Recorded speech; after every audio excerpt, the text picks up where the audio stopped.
and thank you for coming. Hi, good afternoon everyone. Clear po ba yung aking audio? Yes po. Ayan, sige po. So, shall I proceed na po with my presentation? Yes. Yes, Ms. Jelay. Thank you.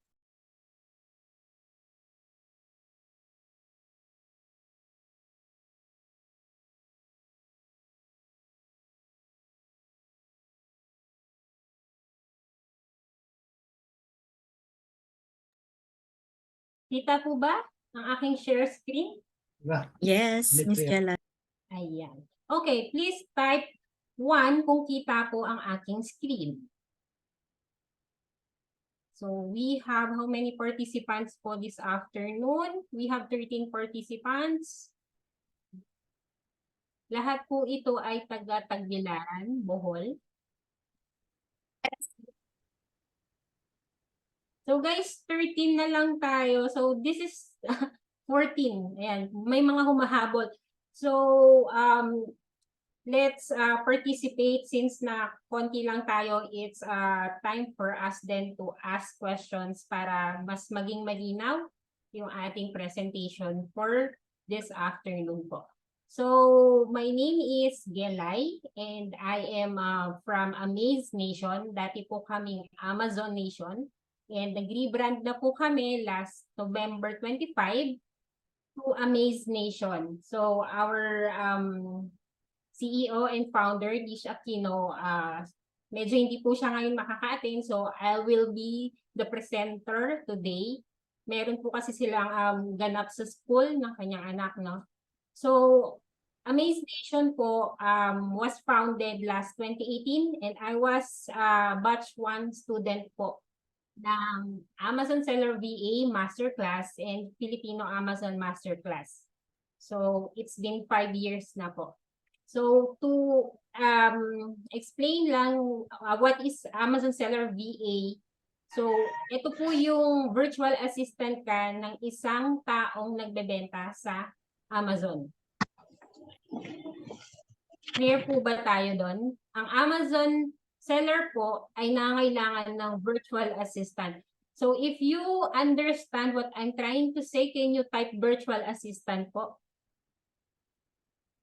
Tingnan natin sa chat.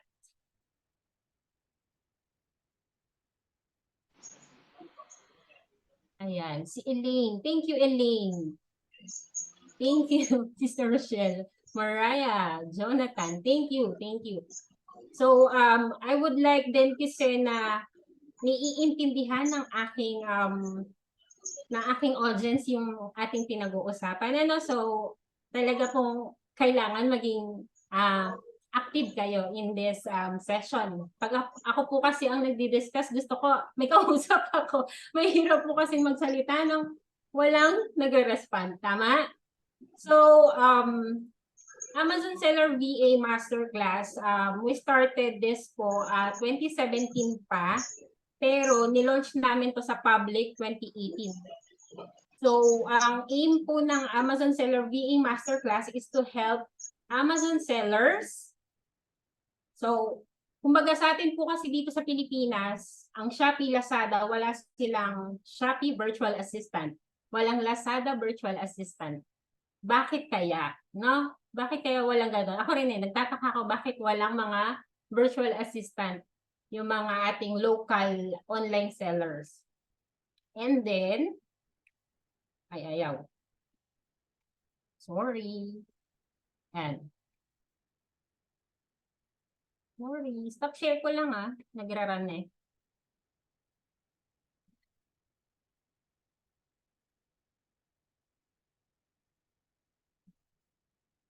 So, si Amazon po is the largest e-commerce sites around the globe. So, kumbaga si Shopee, Lazada, parang kurot lang siya ng Amazon. So, kilala niyo po ba si Amazon? Please type Amazon po sa chat box.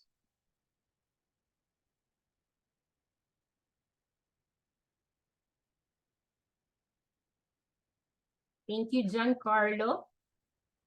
Thank you, Carol. Thank you, Sister Ayo. Thank you, Elaine. So, yes po.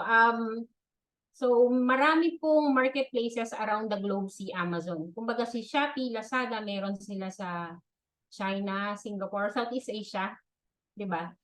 Si Amazon po ay merong 9.7 million sellers around the globe. Tapos yung 2.4 million sellers doon, yung merong nakalist ng product. So when we say list po, ito po yung nasa, halimbawa nagpunta ka ng Shopee, merong description, merong picture, ayun po yung tinatawag na listing, product listing. Okay po, klaro? So as Amazon Seller Virtual Assistant, ito po yung mga skills na kailangan ng sellers. So usually, yung mga Amazon sellers, nag-hire sila kasi kailangan nila ng assistant to manage the inventory, to manage the logistics, to manage the advertising, to look for a product na ibebenta. So, malinaw po ba siya? Hindi ko po alam si Amazon. Nice. Thank you. Thank you. Sino si Bibo? Oh, first time na mayroong hindi nakakakilala kay Amazon. Okay, si Amazon is like Shopee, Lazada. Okay po. Online online selling platform. And then meron po siyang iba't ibang marketplaces around the globe. So meron siya sa UK, Canada, US, Japan, Singapore, Egypt. So, marami pa pong iba. 19 marketplaces ang meron sa buong mundo. Okay po? So, clear po ba tayo dun sa listing na tinatawag? Sa mga umu-order sa Shopee, sa Lazada, clear po ba tayo dun sa listing na titingnan nyo yung picture, titingnan nyo yung description, titingnan nyo yung reviews? Tama? So, ayun po yung listing. Doon po umiikot ang mundo ng isang virtual assistant. Okay po ba? Okay. Thank you. Ayan. So, ito po yung aming Amazon Seller Virtual Assistant Masterclass. So, ito po yung tinake ko when I was working in Taiwan last 2018 as an OFW. So, nasa manufacturing po ako. 13 years akong nasa manufacturing when I took the leap of enrolling to Amazon Seller Virtual Assistant kasi I'm planning to go home for good and nakita ko itong si Amazon Seller VA, pwede ko siyang maging hanap buhay dito sa Pilipinas. Kasi medyo tumatanders na, no? Ayoko na bumalik ng manufacturing. Yung gigising ka ng alas 4 kasi ang time in mo dapat 5:30, tapos lalabas ka ng 2 PM, makakauwi ka sa inyo ng alas 5 ng hapon. So, meron po bang ganon sa may manufacturing ba sa Bohol or Tagbilaran? Or meron ba tayong mga audience dito na galing abroad? Meron ba ditong galing ng Israel? Ayan. So, kapag po nag-join kayo dito sa aming Amazon Seller Virtual Assistant Masterclass, you will not only learn the skill required to become an Amazon VA, pero you have the community who will help you on your journey. So, lahat po tayo nag-start as walang alam, hindi kilala si Amazon, hindi alam na merong virtual assistant, hindi rin natin alam na ang seller nangangailangan pala ng assistant. Okay? So, lahat po tayo, lahat tayo nag-start doon kasi wala rin namang Amazon dito sa Pilipinas. Kung meron man tayong Amazon dito sa Pilipinas, yun po yung call center nila, hindi yung warehouse. Okay? So, kapag po kayo nag-enroll sa aming Amazon Seller VA Masterclass, meron kayong 12-month support via Facebook community. So, ito po yung community wherein andito yung mga students like me na simula 2018 nandito na sa Facebook community. Pero dahil ngayon po, 1 year na lang yung access na binibigay namin, so marami tayong students from the past na inaalis na. Pero kami po yung enrollees simula 2018 to 2020, so kami po yung standby inside this community, and then yung mga bagong enrollees. Ganun po siya. So yung mga questions po natin about Amazon VA, Amazon selling, FBA, so dun po siya nasasagot sa community. Kaya hindi po ganun kahirap aralin since na meron kang mapagtatanungan. Okay? And then dito nyo rin may makikita yung mga students na nagpapasahan ng kliyente. And then meron din kami rito mga job posting na nilalagay. So nagkakaroon din kami ng mga mini meetups. And then, ayun, kung merong problema yung account ng kliyente mo, kami rin yung tutulong sa'yo kung paano siya i-troubleshoot. Okay? And then, since lahat tayo nag-start as in wala tayong experience as virtual assistant, hindi natin kilala si Amazon, hindi natin alam na si Amazon seller kailangan ng virtual assistant. Ngayon, dahil dito sa masterclass, ikaw po yung mag-hunt ng kliyente mo. When we say mag-hunt, so ikaw yung maghahanap ng client mo, it's either sa social media, sa freelancing websites, sa Google search. So marami po tayong pwedeng paghanapan ng kliyente at part po siya ng ating modules. Kung saan mo sila pwede hanapin. Meron tayong list of websites where you can find your clients, and ayun po. So itong Art of Seduction, ito po yung nagtuturo paano mo i-approach yung prospect mo. Okay?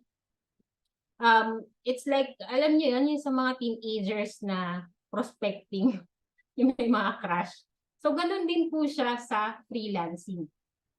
Meron po tayong tinatawag na prospecting pagkahalimbawa, kasama ka sa Facebook group ng mga Amazon sellers, nakita mo doon may nag-post ng, halimbawa, meron siya problema sa listing niya, or doon sa mga pictures or videos, doon mo po sila pwedeng, halimbawa, magpapakitang gilas ka kung paano mo sila tutulungan. Kasi yung ating Amazon Seller VA Masterclass, ituturo sa inyo paano mag-ayos ng listing, paano siya i-optimize, paano mo pagagandahin yung video, paano mo pagagandahin yung images para maging enticing siya sa mga potential buyers. Okay? And then, ito pong si Art of Seduction, ito yung magtuturo sa iyo paano mo kakausapin yung iyong prospect hanggang ma-develop siya at maging kliyente mo. Okay? So, hindi lang po ito basta masterclass na tuturuan ka ng skills. Ito rin po, paano ka makikipag-usap during interview, paano mo siya tatanungin. Okay, so yun po yung ating process. Paano mo siya tatanungin? As a virtual assistant, hindi po ito employment. Ito po ay freelancing business. So, as a consultant or as a contractor, ikaw po yung magtatanong sa kliyente mo, ano yung problema? Ano yung maitutulong mo? And then, bibigyan mo po siya ng solusyon base doon sa mga skills na napag-aralan mo dito sa loob ng Amazon Seller VA Masterclass. Okay? And then, dito rin po sa Amazon Seller VA Masterclass, tinuturo paano ba yung itsura ng portfolio? Yung resume mo, ano ba dapat nakalagay sa resume mo? Or biodata. ang lumang term nila is biodata. Or ang iyong CV. So, kung dati, di ba, halimbawa sa corporate, mag-a-apply ka, minsan 3 pages. Tapos nakalagay doon lahat yung school. Mula elementary, high school, college. Tapos, ano yung mga courses na tinook up mo, ano yung mga past experiences mo. So, dito po sa freelancing, kung ano lang yung kailangan ng kliyente mo, ayun lang dapat ang nakalagay sa resume mo. Okay? Ayun lang dapat yung makikita nila sa portfolio mo. Okay? Kasi once na nakita ng prospect yung iyong resume, dapat ang unang papasok sa kanya is, okay, ito yung taong hinahanap ko. Hindi mo na siya dapat, ano yun, yung paligoy-ligoy. Tama ba yung term? Paligoy-ligoy, gano'n. So, kaya po natin siya nire-review. Halimbawa, may nakita kang job posting sa freelancing websites or sa Facebook group, naghahanap ako ng listing kayang mag-optimize ng listing. So, dapat doon sa resume mo at saka doon sa iyong cover letter, masasagot ano ba yung mga kailangan sa pag-optimize ng listing. And yung pag-optimize ng listing is part of our modules.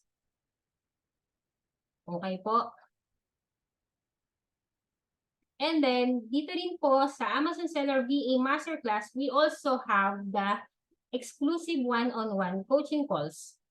So, eto po, ang magiging coach nyo dito is Amazon VA na. So, sila po yung magtuturo sa inyo. Sila yung mag-guide. Hindi po sila as teacher na manonood ka ng modules, dapat manonood din sila. So, you have to watch the modules on your own pace. Ngayon po, kung meron kang tanong, pwede mong i-schedule yung one-on-one call with your coach. Tapos, meron po kayong nakaset na schedule para sa mastermind sessions and sa accountability group. So, in this learning journey, hindi po kayo mag-isa. So, meron po kayong kagrupo, meron kayong coach, meron kayong mga ka-co-ASVA.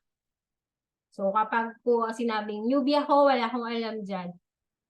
Yes po, lahat tayo nagsimula sa newbie, lahat tayo nagsimula sa walang alam. That's why we have this kind of community. We have this kind of modules.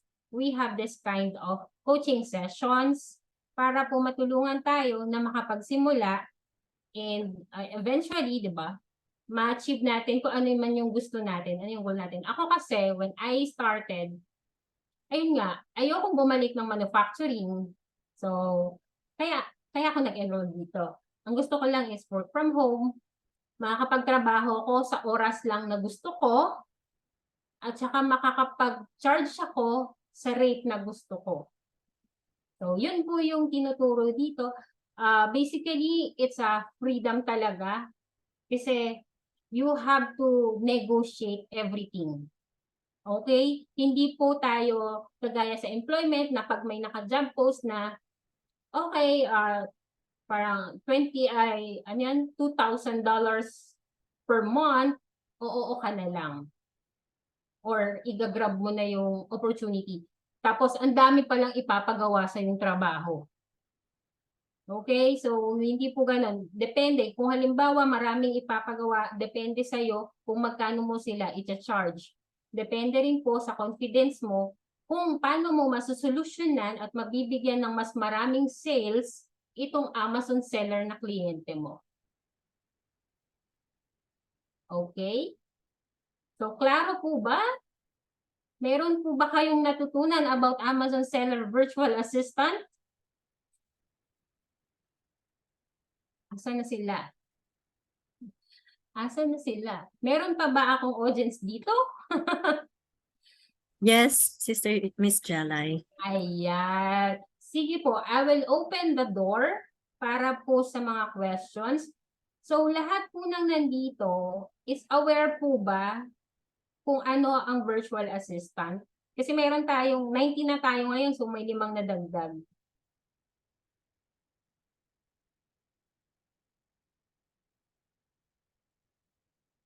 Ayan. Yes po. Thank you kay Bibo. Thank you, Jonathan. Gel iPhone. Thank you, Lorena.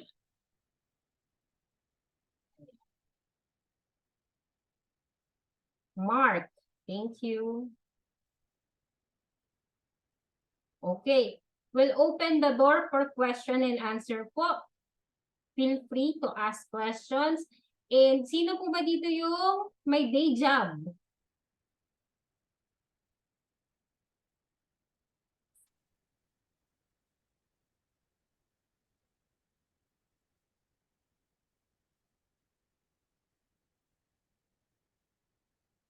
Oh, si Sister Ayo, may day job. Yan. Sa mga mayroong day job, usually kasi may mga, sa mga inquiries namin, ang tanong nila, pwede ko bang pagsabayin ang pagiging virtual assistant at yung aking day job? Yes. So, depende sa hanapin mo. Sister, naka-mute ka po.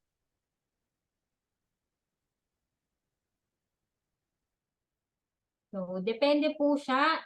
Dahil ikaw po yung maghahanap ng kliyente mo. So, kung ang gusto mo lang is part-time, ang hanapin mo lang pong kliyente, yung nangangailangan lang ng part-timer.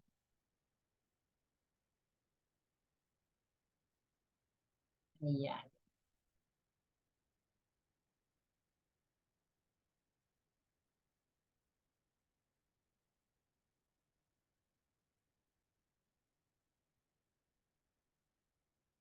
So, as you can, sorry. Naka-share screen ba ako? Hindi, Miss Jelay. Sorry. My gosh, abelgas. Yan. Yan. Okay. Balik tayo ulit. Take 2. Okay. So, ito po yung website ni Amazon. Kita po ba siya? Yes. Yan. So, when we say Amazon.com, it's Amazon US.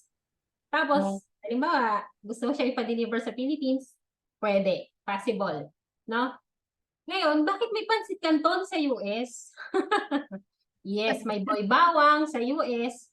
So, ito pong Amazon ay para siyang Shopee at Lazada. Yun nga lang, medyo, syempre, ang Shopee, Lazada, wala ng canton kasi nandito na tayo sa Philippines. No? Pero kung magtitingin ka doon ng mga jampong, may mga pang samgyu or mga Korean keme na noodles, no? May kita mo sila doon. So, ang sinasabi nating listing, ito siya. May picture, kailangan, ayan. So, dinesign siya, in-arrange yung mga pansit canton na ganito, no? Tapos, ito yung listing niya, ayan, yung brand, gano'n siya kabigat, ilang piraso pag binili, tapos, anong flavor. So, at the back end, ikaw, as Amazon Seller Virtual Assistant, ito po yung gagawin mo. Ikaw po yung maglilist ng items ng kliyente mo. So, ikaw maglalagay nitong bullet points. So, kumbaga dito sa ating Shopee, Lazada. So, eto siya. Nakakita ba? Hindi. Yes. Eto po. Yan. So, sa ating Shopee, Lazada, ito yung chinek ko kanina, yung brake pad. Kasi naghahanap kami ng brake pad, no? Para sa sasakyan. Ito, ang gumagawa nito usually, yung Shopee store owner, yung mismong seller. Kasi hindi naman, dito kasi sa Pilipinas, di ba, ang mindsetting nating mga Pilipino, kung kaya ko namang gawin, di ako na lang kaysa magbayad ako. Okay? Sa US, ang oras kasi ng mga foreigner, it costs a lot. As in, mahal yung oras nila. Kaya pagka sinabing, instead of ako ang gagawa nito, why not mag-hire ako ng virtual assistant na magli-list ng items na to. And then babayaran ko siya, halimbawa, $5 per hour. Ilang listing yung kaya magawa ng isang virtual assistant sa loob ng isang oras. Okay? Nagets ba? So, ikaw yung mag-upload nitong picture, ikaw maglalagay ng presyo, tapos ito yung title, yung sa shipping, tapos kung meron kang iba't ibang model yung client mo, ikaw rin mag-upload ng picture. Okay? Ikaw din yung taga-check kung merong mga bad reviews or kung merong bad reviews, paano mo siya i-aregluhin. Tapos itong product specifications, ikaw din na maglalagay nito. Saan to ginagawa? Sa dashboard ng seller mo. Kaya ang kailangan lang nila, virtual assistant, dahil you can log in sa dashboard ng seller. Okay?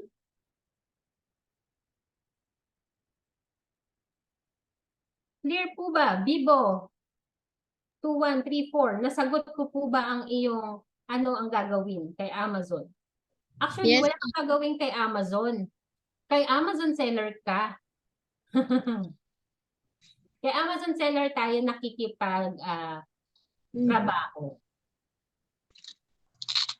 So, ang ano natin kay seller, mabigyan siya ng mas maraming benta. So, kung yung title mo mas enticing, yung description mo mas nagre-resonate sa potential buyers, tapos mas maraming product, 'di ba? Mas maraming possible na buyers. So, yun po yung ating service na ino-offer kay seller. And then, halimbawa, sinabi sa'yo ng seller, dapat within this week, makabenta tayo ng 500 na, kumbaga, ayun yung 500 USD.